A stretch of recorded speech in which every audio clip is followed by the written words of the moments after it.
Hello mga madiscarding mommy. Good evening, good evening.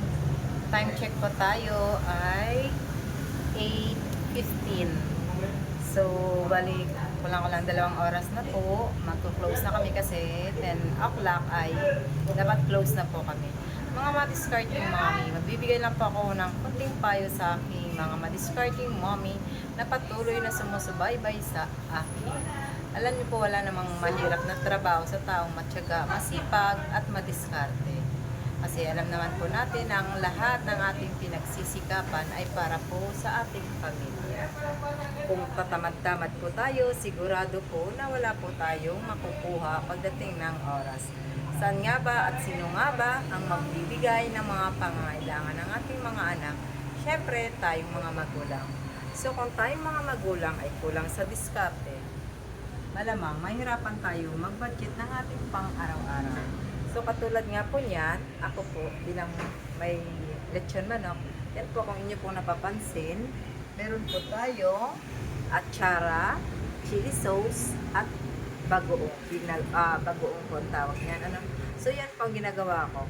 Ayan po, konti na lang po siya. Kung inyo pong napanood yung una kong pong pag-vlog na nilagay ko po dito ang aking lahat ng bagong luto, napakarami po. So, may stock po tayo. Ngayon po, yan na lang po siya. So, bali, meron po tayong sideline sa ating lechon manok. Yan po, nakakapagbigay din po yan sa akin ng ipon na weekly, meron po akong tinatabi para po sa aming mga ibang pinagkagastusan po. So, kung ikaw ng nanay na wala ka pong alam sa mga gawaing bahay, sa diskarte sa buhay, talagang mahirap po ang pag-iipon ng pera. Pero kung tayo po ay madiskarte, talagang meron at meron din po tayong maiipon para pagdating po ng panahon, hindi rin naman po tayo mahihirapan. Meron tayong konting ipon para naman po sa atin. At saka po kahit paano, turuan din po natin ang ating mga anak na magkaroon po ng diskarte sa buhay kahit sa napakaaga pa na panahon.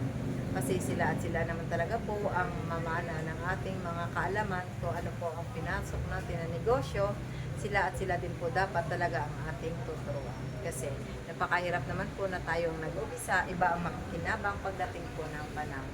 Bali, yan na lang po ang aming lechon manok. Naghihintay na lang po kami ng maubos para po kami po ay makakapag-close. So, siguro po mga madiscarding mommy, yun lang naman po ang aking maibigay na konting mga payo sa mga nanay na nasa loob lamang ng bahay na walang mahirap na trabaho sa taong madiskarte at masipag. So, yun lamang po mga madiscarding mommy. Magandang gabi and God bless us all. Bye. Love you all.